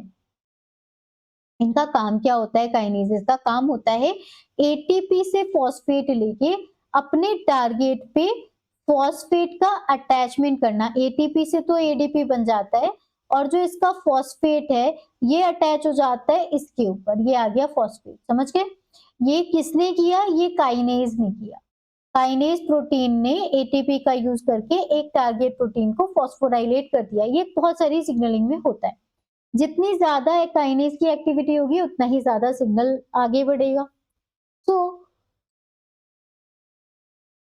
इम्यूनोप्रेसिपिटेशन क्या चीज है? इम्यूनोप्रेसिपिटेशन एक ऐसी टेक्निक है जिसमें आप एक स्पेसिफिक एंटीबॉडी यूज करते हो। स्पेसिफिक एंटीबॉडी यूज करते हो ताकि एक पर्टिकुलर टाइप की प्रोटीन आप आइसोलेट कर पाए और उसके साथ कोई भी प्रोटीन जो इसके साथ टाइटली जुड़ी हुई है उसको भी आइसोलेट कर पाए, जिसकी वजह से एक सिलेक्टिव आइसोलेशन होता है किसी एक काइनेज का, जिससे कि एक कॉम्प्लेक्स सेल एक्सट्रैक्ट, किसी भी कॉम्प्लेक्स सेल एक्सट्रैक्ट के अंदर से सिलेक्टिवली आप किसी एक काइनेज को निकाल सकते हैं और उसकी एंजाइमेटिक एक्टिविटी को आप यहाँ से स्टडी कर सकते हैं। होता क्या है देखिए, जैसे सबसे पहले हमने सेल का लाइसेट बना लिया, टोटल प्रोटीन हमने आइसोलेट कर ली। करने के बाद क्या किया, ये आपकी प्रोटीन है जिसमें हमें इस प्रोटीन को स्टडी करना है, तो हमने क्या किया, उसके लिए स्पेशली कोई प्रोटीन ऐड की। अब हमने एक एंटीबॉडी डाली जो कि इस पर्टिकुलर प्रोटीन से बाइंड कर सकती है। ये आपकी सबस्ट्रेट जैसी प्रोटीन थी बेट, जिसको आपने अपनी प्रोटीन काइनेज के साथ डाल दिया, हम दोनों ने बाइंडिंग कर ली। बाइंडिंग के बाद आपने एंटीबॉडी डाल दी। एंटीबॉडी ने अपने बेट पे जाके जो हमने यूज किया था एज अ सबस्ट्रेट उस पे बाइंडिंग करी। उसके बाद आपने प्रोटीन ए या जी का यूज किया जो कि एंटीबॉडी से बाइंड करते हैं। ये सब बाइंडिंग होती है। उसके बाद आपने इसको वॉश कर लिया और जो बाउंड फॉर्म में आया इसको सेंट्रीफ्यूज करके आपको निकल आया। ये हमारा क्या है, ये हमारा इम्यूनोप्रेसिपिटेट। इम्यूनोप्रेसिपिटेट का कॉन्सेप्ट ये रहता है कि जो प्रेसिपिटेट है, जो प्रेसिपिटेट करने वाली चीजें हैं वो ज्यादा है और जिसको होना है वो कम है। ये बस एक ही प्रोटीन थी जिसके लिए आपने बेट यूज किया, फिर एंटीबॉडी यूज की, फिर आपने ए और जी प्रोटीन यूज किए। फाइनली आपको क्या मिला, आप उसकी एनालिसिस देख सकते हैं कि वो कितनी ज्यादा या कितने कम अमाउंट में सिग्नलिंग कर रही है। क्लियर है? क्या पूरी कहानी है देखिए। सबसे पहले एक एंटीबॉडी बाइंड करती है,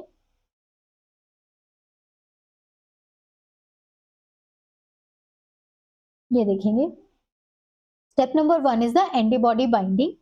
एंटीबॉडी अपने स्पेसिफिक काइनेज से जाके जुड़ेगी, जो कि प्रोटीन ए कोटेड एगरोस बीच से जुड़ा हुआ है। प्रोटीन ए किससे बाइंड करती है? ये एफसी रीजन से बाइंड करती है। तो चाहे प्रोटीन ए है या जी है, ये किसी भी एंटीबॉडी के एफसी रीजन यानी इस रीजन से, यहाँ पे जो रीजन होते हैं उनसे बाइंड करता है। एफसी जो क्रिस्टलाइजेबल पार्ट है, इस रीजन से बाइंड करेगा। ये है आपका फैब रीजन और नीचे वाला पोर्शन है उधर है आपका एफसी रीजन, वहां पे बाइंड करती है प्रोटीन ए या जी। फिर आपने क्या किया? सेल एक्सट्रैक्ट को इंक्यूबेट कराया, यानी होल सेल लाइसेट को या ऑर्गेनेल से जो आपने प्रोटीन आइसोलेट की है वो आपने एक साथ इन प्रोटीन के साथ डाला, जो कि आपका इंटरेस्ट का स्पेसिफिक एंटीबॉडी थी और एंटीबॉडी प्रोटीन ए से जुड़ी हुई थी, उसको आपने प्रोटीन के सॉल्यूशन के साथ डाल दिया। अब जो भी एंटीबॉडी उस पर्टिकुलर प्रोटीन से बाइंड कर सकती है, यानी अपने रिसेप्टर से बाइंड करती है, वो वहां पे बाइंड करेगी और जुड़ी रहेगी और बाकी सारे क्या होंगी? वॉश हो जाएंगी। वॉशिंग की वजह से जो भी वीकली या नॉन स्पेसिफिकली बाउंड प्रोटीन है वो अलग हो जाती है, जिससे आप एक स्पेसिफिक रेशियो में या स्पेसिफिक प्रोटीन को स्टडी कर पाते हैं। अब बात करते हैं हम लोग काइनेज के रिएक्शन की। फिर हमने क्या किया? बीज को इंक्यूबेट कराया है सबस्ट्रेट प्रोटीन से और गामा फॉस्फेट वाले एटीपी से। गामा फॉस्फेट पे हमने रेडियो लेबल्ड फॉस्फेट अटैच किया है। अब जो काइनेज एक्टिविटी है उसको आप देख सकते हैं। अगर काइनेज काम कर रहा होगा तो रेडियो लेबल्ड फॉस्फेट सबस्ट्रेट पर पहुंच जाएगा। अगर ये काम नहीं कर रहा होगा तो ये जो रेडियो लेबल्ड फॉस्फेट है वो आगे नहीं काम करेगा। एटीपी में ये एडिनोसिन के साथ जुड़े हुए एडिनोसिन, फिर आपकी राइबोस फॉस्फेट बैकबोन होगी जिसपे 3 फॉस्फेट अटैच होंगे। ये होता है अल्फा, ये होता है बीटा और ये होता है गामा। ये जो पोर्शन है ना गामा, ये आपने लेबल किया है क्योंकि यही अटैच होता है बाद में फाइनली अपने सबस्ट्रेट के ऊपर, ये जाता है। अगर ये P32 इधर पहुंच चुका है तब हम कह सकते हैं कि हाँ हमारी प्रोटीन पे ये हमारी प्रोटीन काइनेज प्रोटीन काम कर रही है। फिर हम इसे डिटेक्ट कैसे करेंगे? क्योंकि फॉस्फोराइलेशन के लिए हमने यूज किया था रेडियो लेबल्ड एटीपी, तो हम उस पे एसडीएस पेज के बाद ऑटो रेडियोग्राफी करके चेक कर सकते हैं या फिर रेडियो एक्टिविटी की काउंटर कर सकते हैं with the help of Geiger Muller counter. ठीक है, इससे आपको एक्टिविटी पता चल जाएगी कितनी। अब क्यों ये क्या बताता है आपको? ये ऐसे ये बताता है कि अगर फॉस्फोराइलेशन हुआ है मतलब काइनेज एक्टिव है, और कितना ज्यादा फॉस्फोराइलेशन लिगैंड के ऐड करने के बाद आ रहा है वो बताता है कि लिगैंड के कारण काइनेज एक्टिवेशन, यानी ट्रीटेड और अनट्रीटेड का कंपैरिजन आप देख सकते हैं और लो और हाई लिगैंड कंसंट्रेशन का कंपैरिजन आप देख सकते हैं। इस तरीके से आपको पता चल जाता है कि कोई भी प्रोटीन या कोई भी चीज जिसमें काइनेज एक्टिविटी है कोई भी प्रोटीन में, उसको आप कैसे स्टडी कर सकते हैं? इम्यूनो प्रेसिपिटेशन से देख सकते हैं। इससे रिलेटेड क्वेश्चन है, cells were treated with a growth factor and extracts were prepared before and after treatment. एक सेल ये है, इसको आपने अपने ग्रोथ फैक्टर से ट्रीट कराया, ये ग्रोथ फैक्टर आके जुड़ गया जिसकी वजह से यहाँ पे सिग्नलिंग हो रही है। तो आपने क्या किया? इस सेल को एक टाइम 0 पे लिया, यानी इस समय मतलब t is equal to 0 second है, इस समय यहाँ पे आपने लिगैंड नहीं दिया है। देन आपने इस पे लिगैंड दे दिया, वो लिगैंड बाइंड कर गया यहाँ पे। उसके 10 मिनट बाद, 20 मिनट बाद, 30 मिनट बाद अलग अलग टाइम पे हमने आइसोलेट करना है। ठीक है, तो काइनेज को हम क्या देख रहे हैं? ये जो काइनेज है it is suspected to function downstream of the receptor. जब इसको को इम्यूनोप्रेसिपिटेट कराते हैं और इसको गामा फॉस्फेट एटीपी से आप इंक्यूबेट कराते हैं तो आपको क्या पता चल रहा है? एक स्ट्रॉन्ग रेडियो एक्टिव सिग्नल देखने को मिला ओनली इन द लिगैंड या ओनली फ्रॉम द एक्सट्रैक्ट जो कि आपका ग्रोथ फैक्टर ट्रीटेड थे। क्या रिजल्ट निकलेगा? growth factor increases synthesis of the kinase, growth factor activates the kinase post translationally, the kinase binds ATP only after ligand treatment, or the kinase is degraded in the untreated cells. And the correct answer for this question इस देखिए बोला गया है कि signal आपको तब मिला जो ग्रोथ फैक्टर ट्रीटेड सेल्स थी, यानी ग्रोथ फैक्टर ने सिंथेसिस करा दी क्या काइनेज की? नो। सिंथेसिस कराने के लिए आपको बहुत लंबा टाइम लगता है, वी कैन से आवर्स से लेके डेज तक लग सकते हैं, तो ये तो आपको तुरंत देखने को नहीं मिलेगा। दूसरा, growth factor activates the kinase post translationally. Post translational का मतलब हुआ काइनेज हमारे सेल्स के अंदर पहले से ही प्रेजेंट है इनएक्टिव फॉर्म में।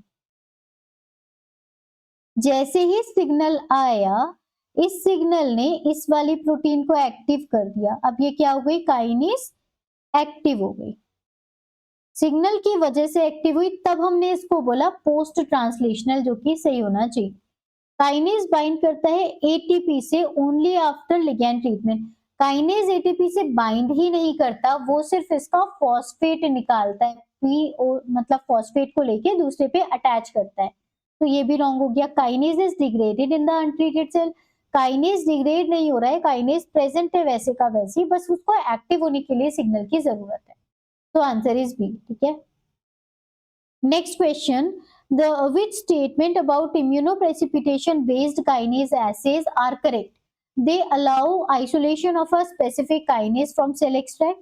They directly measure kinase enzymatic activity. They require radio labeled ATP for activity detection. They distinguish between protein expression and activation. इनमें से कौन सा स्टेटमेंट इम्यूनोप्रेसिपिटेशन बेस्ड काइनेज एसे के लिए करेक्ट है?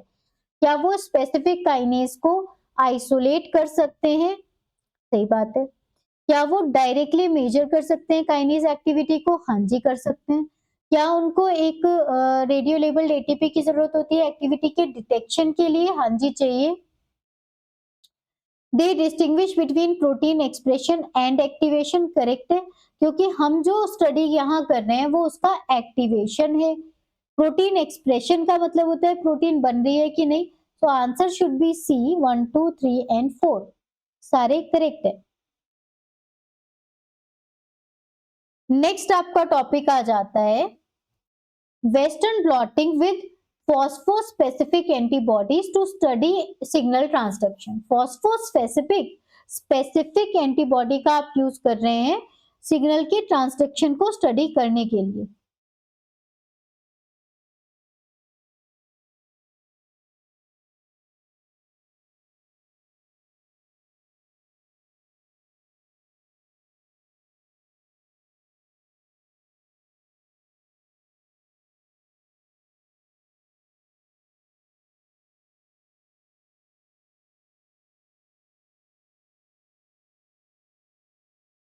Sorry, western blotting with phosphospecific antibodies to study signal transduction. Signal transduction में जो protein का एक्टिवेशन है वो बहुत ही रैपिड होता है, पोस्ट ट्रांसलेशनल होता है। It is not due to new protein synthesis.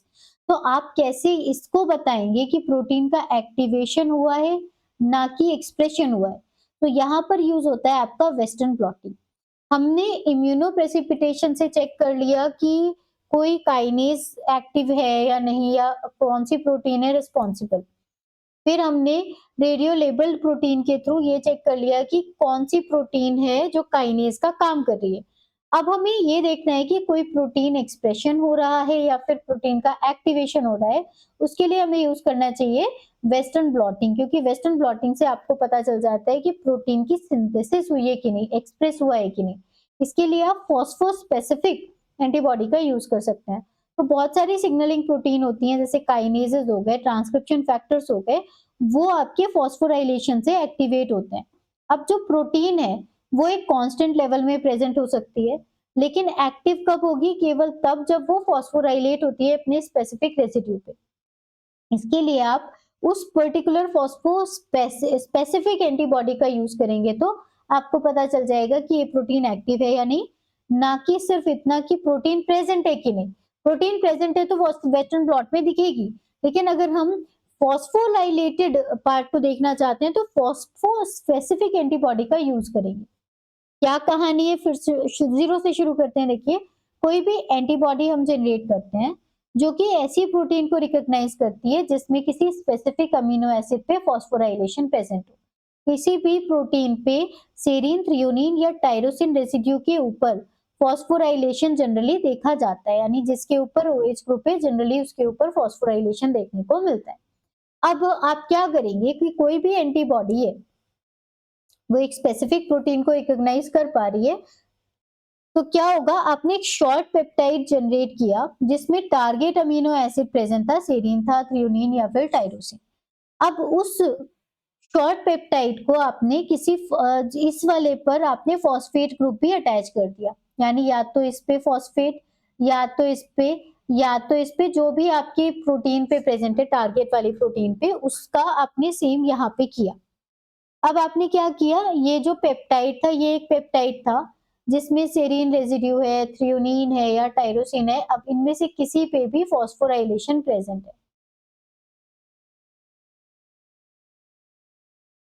इस पेप्टाइड को आपने किसी रैबिट में इंसर्ट कराया, कोई भी रैबिट हो सकता है।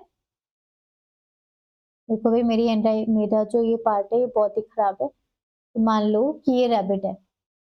मान सकते हो कि नहीं? नहीं मान सकते तो भी मान लो रैबिट है। ठीक है, अब इस रैबिट के अंदर हमने क्या किया, ये प्रोटीन को इंसर्ट करा दिया। इंसर्ट कराने के बाद क्या होगा, ये अपनी बॉडी के अंदर एंटीबॉडी बनाना शुरू कर देगा।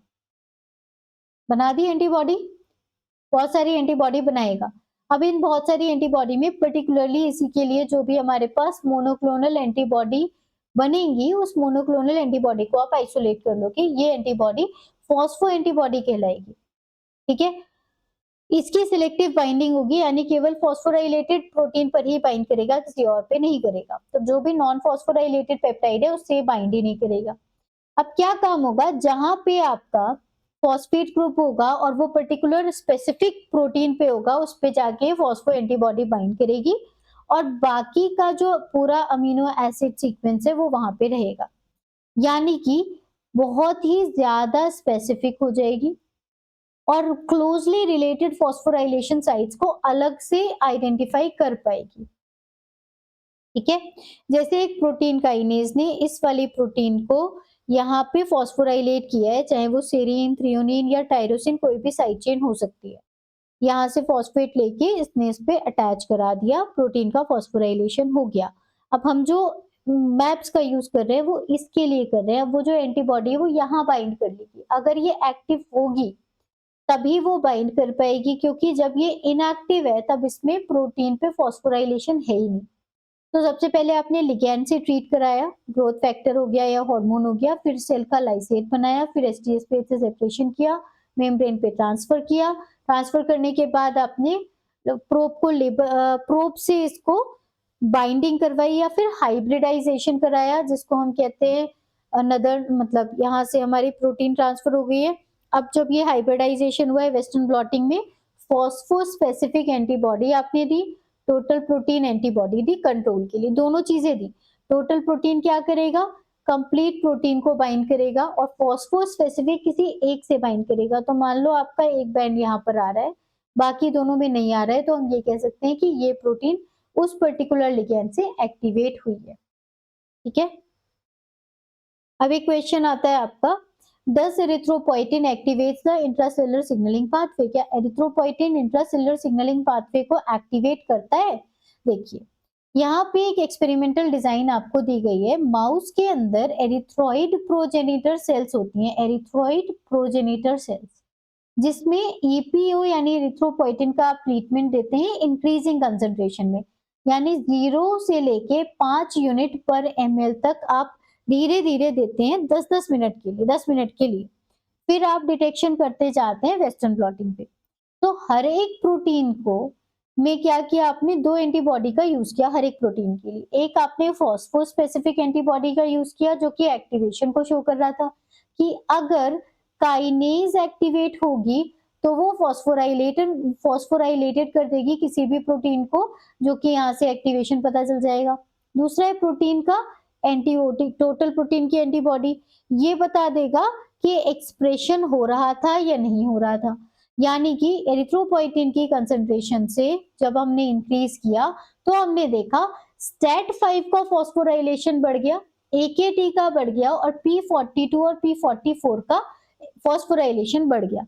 ये तीनों प्रोटीन्स का फॉस्फोराइलेशन बढ़ा क्योंकि काइनेज की एक्टिविटी हाई हो गई थी एरिथ्रोपोइटिन की वजह से। सो टोटल प्रोटीन की अगर हम बात करें वो नहीं बढ़ा, वो अनचेंज्ड है।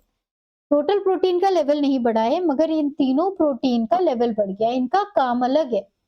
STAT5 एक ट्रांसक्रिप्शन फैक्टर है जिसका फॉस्फोराइलेशन टायरोसिन रेजिड्यू पर होता है जो कि 694 नंबर जगह पर है। AKT एक प्रोटीन काइनेज है जो कि सेरीन पर फॉस्फोराइलेट होती है। P42 और 44 मैप काइनेज होते हैं, ये आपका थ्रियोनिन और टायरोसिन रेजिड्यू पर फॉस्फोराइलेट होते हैं। एरिथ्रोपोइटिन ने क्या किया, मल्टीपल इंट्रासेलुलर सिग्नलिंग पाथवेज को एक्टिवेट किया via post translational phosphorylation not by increasing the protein synthesis, यानी कि एक्सप्रेशन पे कोई इफेक्ट नहीं आया है, केवल किस पर आया है, एक्टिवेशन पर आया है। इसने एक्सप्रेशन नहीं किया है, इसने किया है प्रोटीन का एक्टिवेशन। कैसे किया है, फॉस्फोराइलेशन करके। समझ आया हमें? ये पूरा एक्सपेरिमेंट था। देखिए, जब आपने यहाँ क्या किया है, एरिथ्रोपोइटिन का 0 लेवल है, 0.01, 0.03, 0.1, 0.3, 1 और 5, ये 5-6 कंसंट्रेशन आपने यूज किए एरिथ्रोपोइटिन के। जब हम 0 कंसंट्रेशन यूज कर रहे हैं तब क्या हो रहा है, ये सब टोटल है, टोटल स्टैट, टोटल AKT और टोटल P42, P44, 2 प्रोटीन है 42, 44, ठीक है। ये सब में बराबर है, चाहे आपने एरिथ्रोपोइटिन 0 लिया है चाहे 5 लिया है, इसके बैंड में कोई भी चेंज नहीं आया है, वो उतना ही मोटा है, यानी कि इसका लेवल सेम है। एंटी AKT में भी आपने सेम देखा और इसमें भी आपने सेम देखा टोटल प्रोटीन में। अब बात करते हैं, जैसे जैसे आपने एरिथ्रोपोइटिन 10-10 मिनट के लिए बढ़ाते गए तो क्या हुआ स्टैट पे। तब आपका देखा यहाँ पे बहुत ही कम मात्रा में, बहुत ही कम, हल्का सा यहाँ पर आप देखने को मिलेगा, बहुत हल्का सा बैंड है, बाकी यहाँ पे भी नहीं है, यहाँ पे ये तो टोटल ही है, यहाँ पे भी नहीं है और यहाँ पे भी नहीं है। कोई कंसंट्रेशन नजर नहीं आ रही है हमें, यहाँ तो खैर दिखेगा ही नहीं। जब आपने 0.03 देखा, इससे थोड़ा बढ़ गया, यहाँ पे हल्का सा दिखना शुरू हुआ, यहाँ पे अभी भी नहीं दिख रहा। थोड़ा और बढ़ाया तो यहाँ पे और डार्क हो रहा है, ये और बढ़ाते जा रहे हैं तो ये कंसंट्रेशन डार्क होती जा रही है। सेम आपको यहाँ पे देखने को मिल रहा है, सेम ही आपको यहाँ पे भी देखने को मिल रहा है। ये P44 कंसंट्रेशन बढ़ती जा रही थी, यहाँ पे ये कंसंट्रेशन कम थी जो कि बाद में बढ़नी शुरू हुई। ये सब चीजें आपको क्या देखने को मिल रही हैं, या ये क्या बताना चाहता है, ये कह रहा है कि किसी भी काइनेज या किसी इन जनरल जो एरिथ्रोपोइटिन है फॉर एग्जांपल, इसकी वजह से काइनेज एक्टिवेट होती है, उसकी सिंथेसिस होना स्टार्ट नहीं होता है। क्वेश्चन क्या है, इस फिगर में जो हमने अभी फिगर 10 देखी है, इसमें फॉस्फोराइलेशन STAT5 का, AKT का और P42, 44 का होता है, इंक्रीज होता जा रहा है एरिथ्रोपोइटिन के कंसंट्रेशन से, लेकिन जो टोटल प्रोटीन का लेवल है वो कांस्टेंट है। तो ये क्या बता रहा है, मेनली एरिथ्रोपोइटिन ने ट्रांसक्रिप्शन बढ़ाया है STAT5, AKT और MAP के जीन्स का। एरिथ्रोपोइटिन ने इन प्रोटीन्स को स्टेबिलाईज किया है बाय प्रिवेंटिंग डिग्रेडेशन। एरिथ्रोपोइटिन ने एक्टिवेट किया है मल्टीपल सिग्नल पाथवे को थ्रू फॉस्फोराइलेशन, और एरिथ्रोपोइटिन ने इंक्रीज किया है translation efficiency of the signalling protein. Question बहुत सिंपल है, क्वेश्चन में अभी हमने पढ़ा था phosphorylation and the correct answer is also सी। देखिए, अगर ये ट्रांसक्रिप्शन इंक्रीज करता तो फिर हमारा जो टोटल प्रोटीन का बैंड है वो चेंज हो जाता, ठीक है, वो चेंज होना चाहिए था, या हम कह सकते हैं उसको इंक्रीज होना चाहिए था, तो ये गलत हो गया। इसने स्टेबिलाईज कर दिया है पहले की प्रोटीन को, अगर ये स्टेबिलाईज होते तो पहले से आपको शो होते, बट क्योंकि हमारा पहले से कोई बैंड्स अवेलेबल ही नहीं था, तो हम ये कह सकते हैं कि इसने स्टेबिलाईज नहीं किया है, इसने बल्कि क्या किया है, एक्टिवेट किया है मल्टीपल पाथवेज को। ये तो करेक्ट ही है, ये रॉन्ग हो गया। Erythropoietin increases the translation efficiency. Translation efficiency again expression की बात कर रहे हैं हम, एक्सप्रेशन यहाँ पे देख ही नहीं रहे, ये गलत है। Answer is C. अब एक और ऐसे होता है जिसका नाम है pull down assay of GTP binding protein. बहुत सारी जीटीपी बाइंडिंग प्रोटीन आप आगे आने वाले चैप्टर्स में पढ़ने वाले हैं। इसके लिए बहुत सारे ऐसे होते हैं, इसमें एक ऐसे है जिसका नाम है पुल डाउन एसे खींचना, नीचे की तरफ खींचना। तो बहुत सारी signalling transduction pathway GTP binding switch proteins पर निर्भर होते हैं, जैसे कि रेस प्रोटीन, रैक प्रोटीन, रोज, सीडीसी42, जी अल्फा, बहुत सारी प्रोटीन्स हैं। अब इससे क्वेश्चन क्या पूछा जा सकता है कि आप कैसे एक्सपेरिमेंटली डेमोन्स्ट्रेट करेंगे कि जो स्मॉल जीटीपीएस है वो एक्टिव फॉर्म में रहता है इन द सेल, या सेल के अंदर वो एक्टिव फॉर्म में किस फॉर्म में है, जीटीपी बाउंड स्टेट में है या जीडीपी बाउंड में। उसके लिए हमने किया पुल डाउन ऐसे। इसके लिए क्या करते हैं, जो स्मॉल जीटीपीएस साइकिल होती है, हमें ये तो पता है कि एक जो जीटीपीएस या फिर जी प्रोटीन होती है, इसको आप कह सकते हैं ये एक तरह का मॉलिक्यूलर स्विच है। स्विच का काम क्या होता है, स्विच का काम होता है ऑन करना किसी चीज को या फिर ऑफ करना। ऑफ कब होगा, जब ये जी प्रोटीन जीटीपी से जुड़ी हुई होगी, और ऑफ कब होगी, जब ये प्रोटीन जीडीपी से जुड़ी होगी। इतना हमें याद होना चाहिए।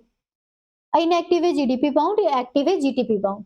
ओनली जीटीपी बाउंड फॉर्म जो होती है वही स्पेसिफिक डाउनस्ट्रीम इफेक्टर प्रोटीन से बाइंड कर सकती है, और पुल डाउन ऐसे से आपको मिलता है केवल एक्टिव या फिर जीटीपी बाउंड पॉपुलेशन। कैसे, देखिए, एक एक्टिव जीटीपी बाउंड प्रोटीन जो होगी वो अपने इफेक्टर डोमेन से बाइंड करेगी।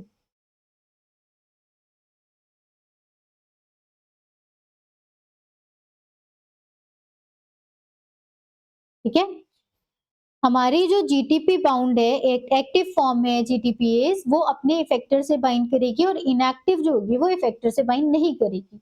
इसी चीज को हमने यूज किया। कैसे, इफेक्टर डोमेन का हमने क्या किया, प्रिपरेशन कर लिया। यानी सबसे पहले हमने अलग से रिकॉम्बिनेशन मेथड से, रिकॉम्बिनेशन डीएनए टेक्नोलॉजी से आपने क्या किया, एक इफेक्टर डोमेन बना लिया। यानी binding domain of an effector protein is produced recombinantly. जैसे पैक 1 पीबीडी डोमेन है, ये जो PBD pleckstrin binding domain PBD domain है, ये रैक जीटीपी स्पेसिफिक होता है। या मान लो हमने SH2 डोमेन बना लिया, जो कि आपका रिसेप्टर टायरोसिन काइनेज पे बाइंड करता है। वो आपने कोई भी डोमेन बना लिया, बनाने के बाद उस डोमेन को आपने एगरोज की बीच पे इमोबिलाइज करा लिया। इमोबिलाइज कराने के बाद आपने सेल को ट्रीटमेंट दिया विद देयर लिगैंड। लिगैंड हो गया platelet derived growth factor, in this case rack GTP जो होता है वो पीबीडी डोमेन से बाइंड करता है। ठीक है, बाइंड करेगा क्योंकि, और ये एक्टिव किससे होगा, ये पीडीजीएफ से एक्टिवेट होगा। तो जैसे ही लिगैंड क्या करता है, रिसेप्टर को एक्टिवेट करता है, वहां से जीईएफ यानी कि ग्वानिन एक्सचेंज फैक्टर एक्टिवेट होते हैं, जो जीटीपी की लोडिंग करने में हेल्प कर देते हैं ऑन द रैक। फिर क्या होगी, सेल की लाइसिस हो जाएगी, हम लाइसिस करेंगे। हमने सबसे पहले सेल को ट्रीटमेंट किया जिसकी वजह से ये सिग्नलिंग हुई होगी। फिर हमने क्या किया है, सेल की लाइसिस कराई है, gentle lysing protein protein interaction के लिए, जिससे जीडीपी और जीटीपी दोनों प्रोटीन एक्टिवेट हो जाएंगे, दोनों प्रोटीन हमारे पास आ जाएंगी। फिर आपने किया पुल डाउन, लाइसेट को आपने अपनी बीड्स के साथ डाला, बीड्स को जिसमें पैक 1 पीबीडी बीड्स थी वो आपने उसमें ऐड कर दी। अब जो केवल रैक जीटीपी वाली प्रोटीन थी वो जाके इससे बाइंड करेंगी, जीडीपी वाली नहीं करेंगी। उसको सेंट्रीफ्यूज करके अब जो एगरोज बीट्स थी उनको हमने आइसोलेट कर लिया। अब डिटेक्शन कैसे होगा, वेस्टर्न ब्लॉटिंग यूज करेंगे आप, anti rack antibody, rack protein का डोमेन हमने यूज किया था, तो अब रैक के लिए एंटीबॉडी यूज करेंगे, तो वो रैक प्रोटीन से जाके बाइंड करेगा तो जितने अमाउंट में रैक पुल होगा नीचे, उतना ही रैक एक्टिवेट होगा, और वही प्रोटीन हमें पता चल जाएगी। क्लियर है, पूरी कहानी समझ लीजिए एक बार फिर से।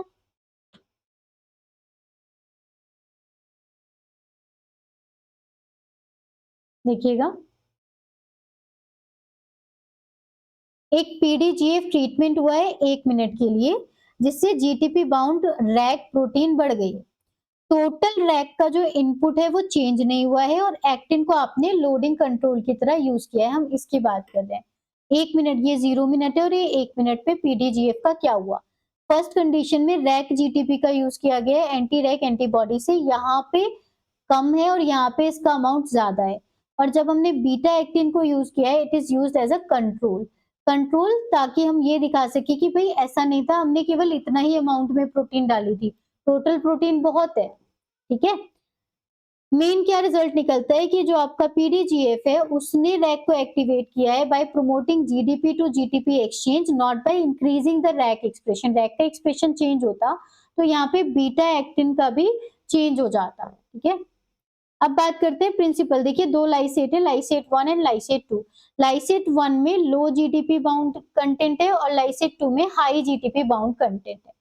होगा क्या, जहां लो जीटीपी होगा, देखो ग्रीन कलर वाला है वो जीटीपी है और येलो वाला जीडीपी है। यहाँ पे येलो कम है, यहाँ ग्रीन कम है। होगा क्या, पैक 1 पीबीडी की जब आप एगरोस बीट्स ऐड करोगे तो वो जाके केवल स्पेसिफिकली जीटीपी वाले से बाइंड करेंगे। तो यहाँ पे तो कंसंट्रेशन कम आई है, यहाँ पे कंसंट्रेशन ज्यादा आ गई है, क्योंकि रैक प्रोटीन जीटीपी के साथ फॉर्म में जो है वो यहाँ पे ज्यादा मिल रही है। यहाँ पे क्यों ज्यादा मिल रही है, क्योंकि यहाँ पर हमने पीडीजीएफ दे दिया था। ये लाइसेट पीडीजीएफ वाला था और ये पीडीजीएफ वाला नहीं था। समझ गए? से रिलेटेड क्वेश्चन है। A pull down assay using the PAC1 PBD domain shows increased rack binding after PDGF stimulation while total rack levels remain unchanged. So which conclusion is most appropriate? PAC1 PBD domain के साथ आपने pull down ऐसे किया है और ये देखा है कि रैक की जो बाइंडिंग है वो बढ़ गई है जब हमने पीडीजीएफ डाला है। टोटल रैक की बात करें तो वो सेम है। ये कैसे आपने देखा है, इसमें क्या कंक्लूजन है, पीडीजीएफ ने रैक का ट्रांसक्रिप्शन बढ़ा दिया, पीडीजीएफ ने रैक की प्रोटीन को स्टेबलाइज कर दिया है, पीडीजीएफ ने रैक को एक्टिवेट किया है by promoting the GTP binding, और पीडीजीएफ ने इनहिबिट कर दिया है रैक का डिग्रेडेशन। द करेक्ट आंसर हमें पता ही है, क्या करता है पीडीजीएफ, पीडीजीएफ एक्टिवेट कर देता है रैक को by promoting the GTP binding. So answer should be C, क्योंकि ये ट्रांसक्रिप्शन का इसके साथ कोई लेना देना नहीं है, वो तो एक्सप्रेशन से लेना देना है और एक्सप्रेशन को हम यहाँ से नहीं देख पा रहे हैं। फिर दूसरी बात आ गई पीडीजीएफ का, क्या वो स्टेबिलाईज करता है, उसका भी यहाँ पे कोई मतलब नहीं है, ना ही ये इनहिबिट कर रहा है इसके डिग्रेडेशन को। क्यों नहीं है, देखो ए में क्योंकि कोई ट्रांसक्रिप्शन ऐसे का यूज नहीं किया गया था, बी में रैक का अमाउंट टोटल चेंज नहीं हुआ था, एंड लास्ट में भी कोई डिग्रेडेशन का डेटा नहीं दिया गया था। तो ये सारी चीजें बिल्कुल अनरिलायबल हो गई। Next question, which of the following statement about pull down assays are correct? They selectively isolate GTP bound forms of GTPase. They use effector protein binding domains. They measure total protein abundance. They distinguish active and inactive forms of GTPase. Okay. So the correct answer for this question, क्या वो selectively GDP bound form में isolate कर सकते हैं? Yes. वो effector protein के binding domain का use कर सकते हैं? यस, हमने यूज किया है पैक 1 पीबीडी डोमेन का। They measure total protein abundance? No. And they distinguish active and inactive form of GTPase? करें, जीटीपी के इनएक्टिव और एक्टिव फॉर्म को आप कर सकते हैं। सो आंसर शुड बी 1, 2 एंड 4।